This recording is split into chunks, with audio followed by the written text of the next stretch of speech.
We're back on the air. This is Radio Entrepreneurs, and I want to thank all our listeners, the hundreds of thousands of people who've tuned into the show over the last 4 years in the 33 countries, and I'm also glad for our friends who've gotten your app, Radio Entrepreneurs. We keep growing and growing. Our next guest, if you know the Boston restaurant market, then you know this person. There's no one in the Boston restaurant scene who doesn't know this guy. Charlie Perkins from the Boston Restaurant Group. Welcome, Charlie, and also I want to just thank my co-host, Peter Morrison, from the law firm of Cohn, Rasnick & Morrison, too, for joining us. Always fun to be here, Jeff. Sorry about that. Good to have you, Charlie. Thanks. Thank you. Charlie,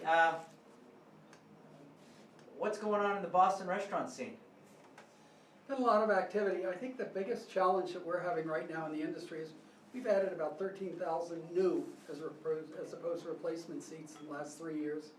And it's really eaten up the labor market, where everybody's having a tough time getting help. There's a lot of competition, a lot of new restaurants opening. The labor market's very tight. A lot of things coming, governmental issues coming down that are sort of making people nervous. The $15 minimum wage. Also, Danny Meyer's thinking of getting rid of the tips. So it's a challenge.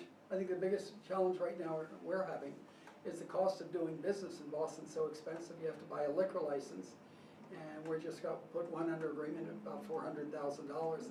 That's an expensive barrier to entry. Yeah, I can open in Brookline for nothing. I open in Boston, it's about $400,000. But otherwise, people are very optimistic, and the industry is doing very well. Can independents still compete with national chains today? Yeah, absolutely. I think especially smother them with service. And the independents are much more flexible. They can react to what's going on in the neighborhood, whereas the chains, everything has to get mandated out of their home office. So yes, they can.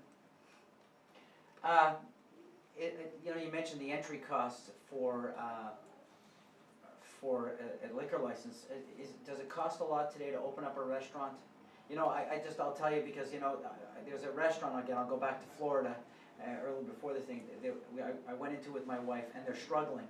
And my wife walked out, and she said to me, "Don't open a restaurant unless you're able to go the first year without making a lot of money. You got to know what your it's not just the cost to open the door; it's to keep it open while you're building that clientele."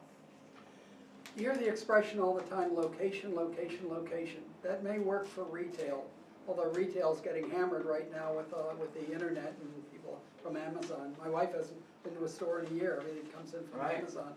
But I think the biggest challenge and expense, it's not location, location, location. It's location, the right concept at that location, the right sales to investment ratio. I want to do 2.5 to 3 times whatever it costs me to open a restaurant. If I spend $1 million, I want to do $3 million in first year sales. And the location it's just, I hear it all the time, and it's, look at, there's a location down in Samuel's property down by Fenway. It opened as a Burton's, it closed. Frank, I can't think of the chef from Tico, Michael Schlau opened it, and it was Happy's, and then it was a burrito concept that went out, and now Tiffany Fason's going in there doing Tiger Mama, and she's doing a great job. So it's not just the location; you got to have the right concept.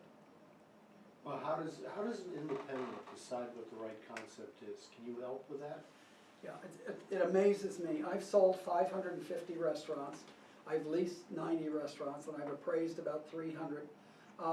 If I'm working with a company like Not Your Average Joe's, they've got site selectors, they've got in-house attorneys, in-house accountants, they've got marketing people, they've got trainers that go and open the new stores, people that do their menus and everything. The independent's got to do all of this himself. I think that the fact that the independents survive, so many have survived, it's amazing, quite honestly. If you're going to be running a restaurant in the city of Boston, Boston's according to Forbes magazine, Boston's the 3rd most expensive city in the country. If you're going to open a restaurant in the city of Boston, you've either got to be a celebrity chef, have a killer concept like the Parish Cafe, or a recognized brand. We put Ruth's Chris years ago into the old Maison Robert space. But in City Hall. In City Hall. Yeah. Now you've got all these, the demographics of the city have changed so much. The Back Bay, the South End, the North End are getting hammered by all the new restaurants that have opened in the Seaport. South Boston is now the new South End. Rents in the south end have gone up from $30 a foot to 50 or 60, and same thing's happening in South Boston. But the city, really in the summertime, all the business is out of the back bay, it's all in the seaport. You're sitting on the third deck of Roger Berkowitz, legal seafood on the harbor front. It's great. Then you've got just some nice restaurants over there.